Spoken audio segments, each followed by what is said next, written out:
Purple Daily is daily Vikings entertainment. We just want the Vikings to win a Super Bowl before we die. I will ride with this group. Seriously, man. Please. And away we go. All right. Little Saturday check down episode. Just popping in to say hi on a sweltering weekend in the Twin Cities. Hello. Hello. And we have a question here from our guy Alex Pichetti that kind of spills over from Feedback Friday. Okay. But I figured love this question, and it opens up just a broader discussion about the long-term future of the Minnesota Vikings. So, for some background, the Vikings for the first time in years this last spring had a ton of cap space, and they brought in a bunch of defensive players. They brought in 2 new offensive linemen, and they went on a spending spree. It was their biggest offseason shopping spree in probably since they signed Kirk Cousins to that record-setting deal at the time back in 2018, right? But as a result, and they pushed a lot of that money into the future, they're sitting way over the cap for 2026, and we can get into some of that. But Alex Pichetti chimes in here. And by the way, thank you guys for sticking with us during the offseason here. We pride ourselves on making the offseason really fun on Purple Daily, and just kind of with Judd's camp notes, all of the free agency and draft season stuff. So if you have stuck with us throughout the offseason and you are enjoying these June and July, soon to be July episodes, thank you. And please click that subscribe button and the like button to help us grow the Purple Daily YouTube channel. And if you're listening on Apple or Spotify, you can help us out by giving us a 5-star rating and a positive review. So thank you again. Alex says, hey, boys, hope this email finds you, possibly even in Judd's kitchen. Who knows? Oh, you never know. Yeah. You never know with power here in SLP.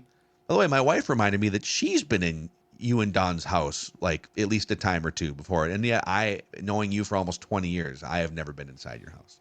Yeah, no, your wife has been invited, for functions occasionally for Dawn. I have not participated, though. Why don't you throw a function? Because I don't. I did that when we first moved here in the early 2000s. I did a few. It's work, and then you got to clean up because Dawn's like, "Well, we got the house has to look good," and it's not worth it. It's a whole thing. Like I see you every day. I mean, this is perfect, right? We're both we're hanging out here on a Saturday. We're hanging out talking. We're hanging on out on the weekend. You don't need to be here. So Alex says, anyways, I'm so excited for this upcoming Viking season. I might actually buy Sunday ticket for the first time just to make sure I don't miss a single play or have to put up with Packer fans at every bar out here in Wisconsin. You guys have done such a great job of filling out our spring and summer days with Purple content. Keep up the great work. Thank you, Alex. If we have time, I think a great episode would be to check out the 2026 roster and see how we can make some room to make the team even better. I am 100% all in on 2025, but I also think even the team has hinted at seeing this as a 3-year win-now window. I think it could be longer, but either way, he says, it's always nice when the 3 of you put your heads together for some roster construction. It'd be cool to see how McCarthy's second year as a starter might shape up in regards to the team around him. Thanks, guys. Alex. So we can definitely do a deeper dive into this at some point, but just a quick one here on this Saturday episode. The Vikings, according to Over the Cap, are $50+ million over the cap as of right now for 2026. Now they know what they're doing, and there's a bunch of contracts that either are up for restructuring and kind of smoothing out money into future years, 2027, 28. There's players with no guaranteed money left, like Ryan Kelly after the season, the new center, where you could just part ways and save $12 million in cap space there. So there's a bunch of different mathematical ways that you could get below that number, including they've got a bunch of cap space. I'll pull this up and get the exact number, but they got a bunch of cap space unused for this season. They could roll some of that over into 2026, which is allowed in the NFL, and eat into it that way. But I think, like, in terms of repeating the spree that they went on this last March with the Jefferson contract kicking in, the Darisaw extension, Van Ginkel, like they've pushed some money into 2026, 27, 28 that make it's going to be much more important for your draft picks to hit from these last couple drafts to help you fill out the rest of this roster, because you're not going to be able to go on a similar spending spree in 2026. Yes. And also look at some of the guys that they have signed who could be gone immediately too. Like Kelly. He could be here for 1 year. 1 year could be. 1 year. I mean, but then who is your center in year? I know. You're going to have to replace him. But if you look at what they did and who they signed and what it cost them, okay, it's certainly some name players, but the only one that to me for sure sticks is Will Fries. I mean, between the two of them, Javon Hargrave and Jonathan Allen are both what? I think Allen's 30. I think Hargrave's like 32. They're not young. They were both hurt. Hopefully they work. But my point is you didn't. So the difference is with Kirk, you made a committed investment for the long term. If you look at what the Vikings have done now, they've left themselves some room, and you are exactly right. And we've talked about this. The most important thing now is your draft picks have to start to hit. Like that's the one that you can't afford. 2022, we can harp on it. You can say, forget about it. It's a sunk deal. It's done. But the reality is this, you can't afford that. And so you had to sign guys for 2025 based on the fact that 2022 was such a bust. But you've had subsequent drafts. And those subsequent drafts need to start to accumulate players who become starters, who become, if nothing else, important rotational pieces.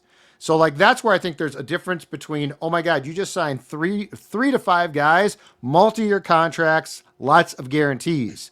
You didn't really do that. But if the draft picks don't start to hit, you are going to naturally run into trouble. Yes. Yeah. So if young players don't start to pan out at a higher rate, if Dallas Turner doesn't become a dude, JJ McCarthy being the ultimate one, correct, then yeah, you're going to have a really hard time keeping this Super Bowl window open and on track. But the first thing that they are going to have to address after the season's over is, okay, how do we get from $53 million over the cap to cap compliant at minimum, and even further under the cap if you want to add a player in free agency? You got to make room for draft picks and stuff like that.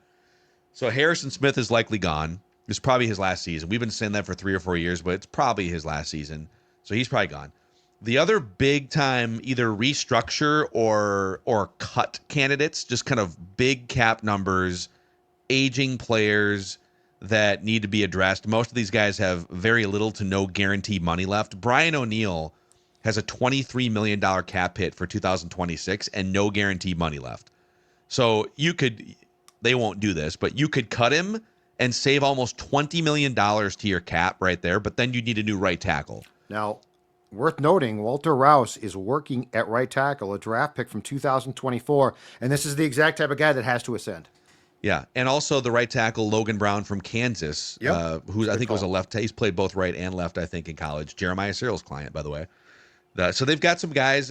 I would be really careful about just punting on a really high-end right tackle, but they need to find what you can't pay everyone, and they need to find ways to either push money further into the future or just parting ways with some guys. So that's one to keep an eye on.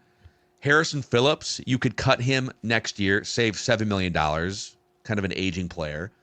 Ryan Kelly, we talked about, you cut him, save $12 million. But again, you'd be then looking for a new center who right now steps in. There's probably more logical candidates to step into right tackle on this roster than center. They don't really have like an obvious next center up. Your guy, Michael Juergens. But yeah, he's not a slam dunk there. Aaron Jones, probably his last year as a Viking, even though that was a 2-year deal. I think you could save $7 million to the cap. Mm-hmm. I'd look at guys too, like Blake Brandel has become a backup. You could save $3.5 million next year by saying goodbye to him. Blake Cashman, 30 years old next year, you would save about $4 million there. So there's definitely a bunch of ways mathematically to either say goodbye to some veterans and or restructure a couple big bloated cap numbers. But then you'd be looking to find new players to come in for cheap. What are the Allen and Hargrave contractual situations? Yeah. So for 2026. Yep. So is Javon or Javon? Javon Hargrave. Yeah. So Javon Hargrave has a $21 million cap number for 2026, which is top 5 on the team. Jefferson's number 1 at $39 million. You could even restructure some him. of these. Yeah, just cut him. Screw him. It's funny because if you cut him, you'd actually because it's so early in the contract, you'd actually be penalized $33 million in cap money. But Hargrave, you'd still have to eat $10 million in dead cap, but you'd save $11 million if you said goodbye to him. Jonathan Allen is structured a little more ironclad, like 2 years, where you would only save $4 million of his $21 million cap hit. Okay. So Jonathan Allen is pretty well locked in for 2 years. Okay. Hargrave, kind of a 1 year in terms of what you'd have to swallow financially. But I think both those guys are probably locked in for 2025 and 26, though. I'm just thinking what the depth is behind them. And I do think that there is some confidence that they are going to now start to, especially with a rotation that starts with 2 guys that are veterans, that you're going to start to develop guys. I mean, Jalen Redmond probably should be a starter ideally within a couple of years.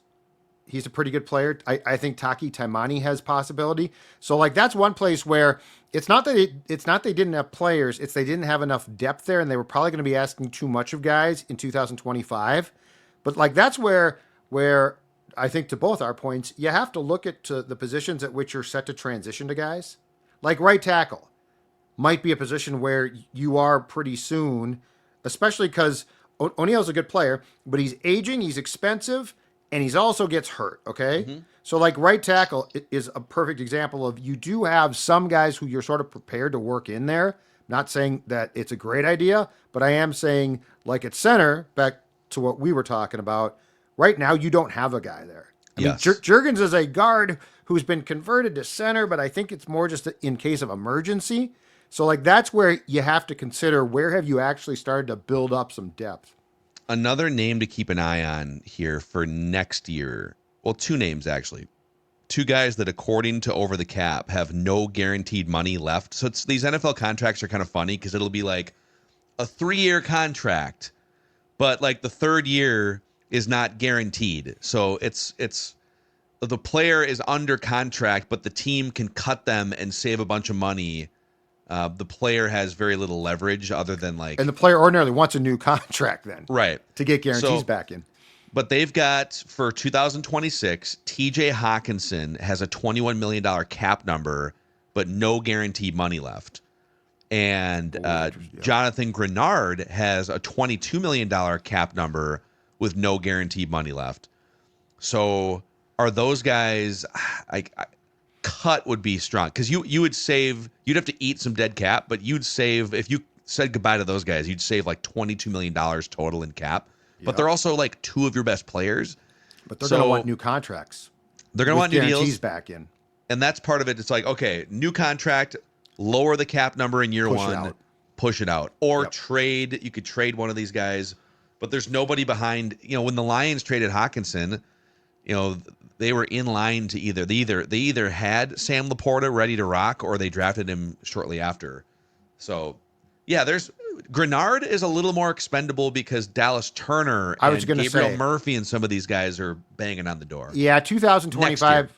Yeah, 2025. If Dallas Turner fulfills his first round potential, it becomes a conversation then. Yep. So there's I wouldn't say that it's sound the alarm, oh my gosh, panic mode. Well, and their cap keep in mind too, but they need young players and cheap labor to step up pretty quickly. Absolutely. But keep in mind too, if McCarthy works out as planned, you're in the sweet spot of having the most expensive player on your team technically on a rookie contract. Yes. Yep. So you can figure out some of these things here too. That's the biggest asset for the next few years. If he's really good, JJ McCarthy, then you will be able to find ways to put talent around him. But one of those pipelines has to be the draft. And they have like 9 picks. We went over this a couple days ago. They've got a bunch of picks because they're going to get 2 or 3 comp picks. Mm-hmm. They got their first round pick. So, but and we can do more of these exercises. Obviously, like Alex said, we are all super pumped just for the 2025 season. There's so many potential things, good things for the Vikings this year. But it also is fun to look ahead, just see the window of JJ McCarthy, what this all looks like. So, all right, Judd, Enjoy the rest of your weekend. Sweating already. Stay hydrated. Stay cool. Woo. Oh yeah. And we will water. see you guys again soon here on Purple Daily, where we just want the Vikings to win a Super Bowl before we die. See you guys.